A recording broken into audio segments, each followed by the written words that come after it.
स्वागत है ब्रेक के बाद। आप देख रहे हैं इस वक्त। अब बात करेंगे पश्चिम बंगाल की, जहां एसआईआर से क्या टीएमसी बौखला गई है क्या? पश्चिम बंगाल में एसआईआर के खिलाफ टीएमसी का फिर से अभियान, उसका आह्वान किया है। चुनाव आयोग पश्चिम बंगाल समेत पूरे देश में एसआईआर की प्रक्रिया चला रही है, लेकिन पश्चिम बंगाल में सत्ताधारी टीएमसी इस एसआईआर का कड़ा विरोध कर रही है। मुख्यमंत्री ममता बनर्जी भी मामले पर चुनाव आयोग को खुली धमकी पहले दे चुकी हैं और अब ममता बनर्जी ने टीएमसी सांसदों और विधायकों को निर्देश दिए हैं। ममता बनर्जी टीएमसी नेताओं और कार्यकर्ताओं से तो सड़कों पर उतरने का पहले ही आह्वान कर चुकी हैं। उस समय ममता ने चुनाव आयोग का घेराव करने की भी खुली धमकी दी थी। और इन सब के बीच हम सब जानते हैं कि सुप्रीम कोर्ट भी एसआईआर को तो हरी झंडी दे चुका है और यह कहा है कि चुनाव आयोग का यह संवैधानिक अधिकार है एसआईआर। तो ऐसे में कुछ सवाल हैं कि ममता बनर्जी और टीएमसी को किस बात का डर है। बीजेपी आरोप लगा रही है कि ममता बनर्जी अपने बांग्लादेशी घुसपैठियों के वोट कट जाने के डर से घबरा गई हैं, इसीलिए हमलावर है।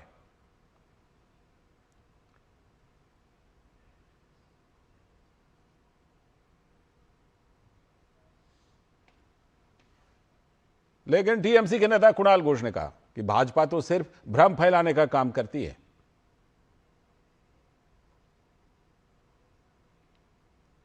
बीजेपी यहाँ का सिर्फ बंगाल का जनता का क्या चाहिए, क्या रोटी कपड़ा और मकान, इसके साथ उसका कोई संपर्क नहीं है।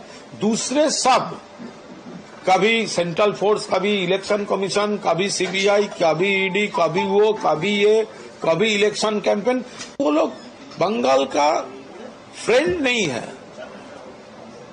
बंगाल का हित वो लोग नहीं चाहता।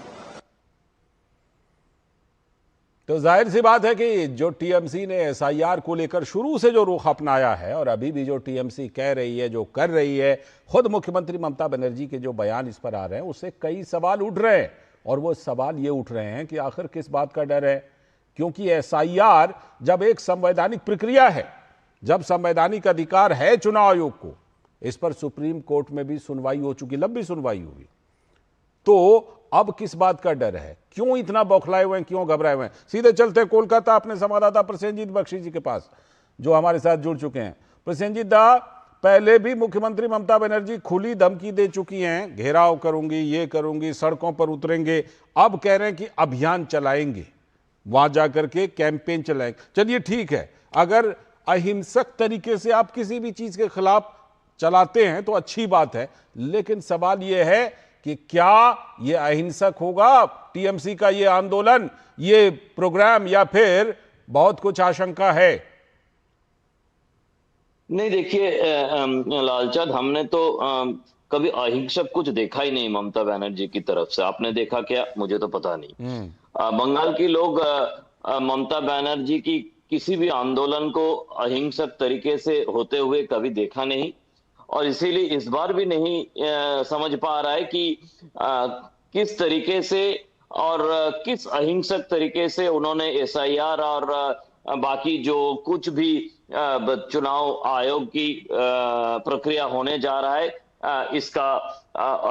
इसके खिलाफ अभियान हो चाहे आंदोलन हो, वो होने जा रहा है। क्योंकि जब भी बिहार में एसआईआर का शुरुआत है, तब से ही ममता बनर्जी की तरफ से हुंकार हम लोगों को सुनने को मिल रहा है।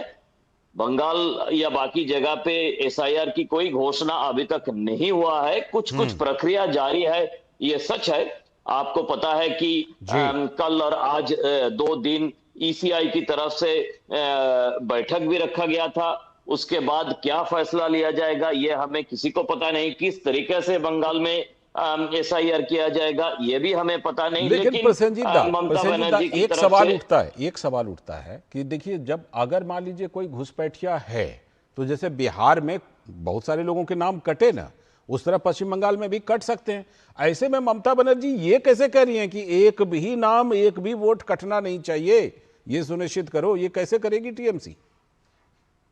नहीं, यही तो समझ में नहीं आ रहा है। उनको ये कहना चाहिए था एक भी भारतीय का नाम कटना नहीं चाहिए, ये होना चाहिए। लेकिन उनका कहना है एक भी नाम कटना नहीं चाहिए। ये किसी को समझ में नहीं आ रहा है। ये उनका जो समर्थक है उनको भी समझ में नहीं आ रहा है। तो इसीलिए लोगों का कहना है कि क्या उनका सोच ऐसा है कि अगर किसी एक विदेशी का नाम कटा जाए तो क्या तांडव मचाया जाएगा, क्योंकि लोगों का ये ठीक है। तजुर्बा है कि जब भी सीएए का घटना घटी तब किस तरह से बंगाल में तांडव मचाया गया बिल्कुल। था। जब नूपुर शर्मा का घटना घटी तब कैसे तांडव मचाया गया था। साथ में वक्फ जब बोर्ड के टाइम में, वक्फ संशोधन घटना के घटी टाइम। तब। जी बिल्कुल। हाँ। ठीक है। तो बारी बारी में जब रामनवमी का घटना घटी, कुछ नहीं घटी लेकिन तांडव ठीक है। बंगाल में लेकिन हो ये गया भी था। हकीकत है तो दादा, हकीकत ये भी है कि हिंसा का हकीकत तांडव है। जितना कर लें, तो इस बार इस बार भी लोगों को भरोसा नहीं हो रहा है Yes. कि जिस तरह से उन्होंने उस्काने की काम कर रही हैं, जिस तरह से अपने सांसदों को, अपने विधायकों को उन्होंने रास्ते में उतारने के लिए, रास्ते में किसी भी कारण से एक विधायक या सांसद उतर सकते हैं, बिल्कुल। लेकिन किस लिए और क्यों, ठीक ये है। लोगों को समझ में नहीं ये आ रहा है। बिल्कुल। लालचा। और साथ में ये भी बिल्कुल साफ है, ना आप सीए को रोक पाए, ना आप वक्फ संशोधन कानून को रोक पाए, एसआईआर को भी नहीं रोक पाएंगे। इसलिए हिंसा फैलाने से कोई फायदा नहीं होगा। बहुत बहुत शुक्रिया दादा जुड़ने के लिए आपका इस चर्चा में, इस खबर पर।